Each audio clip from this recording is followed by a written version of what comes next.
Although the Samsung Galaxy S23 series remains among of the greatest Android phones you can purchase right now, especially the massive Galaxy S23 Ultra, it's natural to look forward to what's next. Samsung just revealed two new folding phones, including the massive Galaxy Z Fold 5, but if you're not interested in foldables, the Galaxy S24 series is the company's next set of forthcoming flagships, slated to be released early next year. According to rumors, Samsung may drop the Galaxy S24 Plus from its range, leaving just the smaller entry-level Galaxy S24 and the productivity-focused Galaxy S24 Ultra. Samsung is planning to retire its curved displays. After years of shrinking the radius on its flagship phablets, not to mention providing non-Ultra devices flat displays, Samsung seems to be keen on doing the same with the Galaxy S24.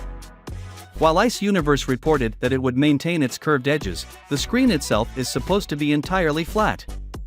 In a subsequent tweet, Ice Universe confirmed that the Galaxy S24 Ultra's flat display would be 6.8 inches with a 1440p resolution and a peak brightness of 2500 nits. From the 1750 nits panel on this year's Galaxy S23 Ultra, that's a massive jump up.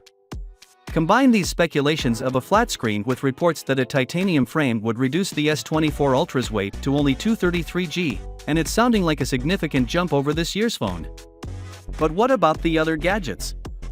This year, Samsung is focusing on the Galaxy S24 Plus, finally updating the display in several important aspects.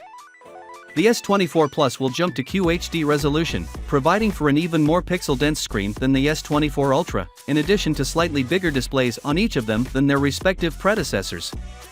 The specifications are a bit simpler to guess. The yet-to-be-announced Snapdragon 8 Gen 3 SoC will most likely power the Galaxy S24 in the United States and across the world. Last year, the two firms collaborated to create a special variation of the Snapdragon 8 Gen 2 for the Galaxy S23, and it's difficult to envision the collaboration coming to an end. Meanwhile, anticipate between 8GB and 12GB of RAM on these phones, as well as different storage tiers that might reach 2TB on the Ultra.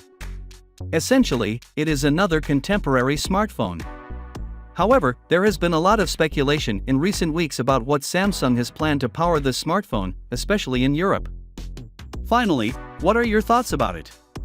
So with that being said, let me know your thought in the comment below, and if you are new here, please subscribe. Peace out.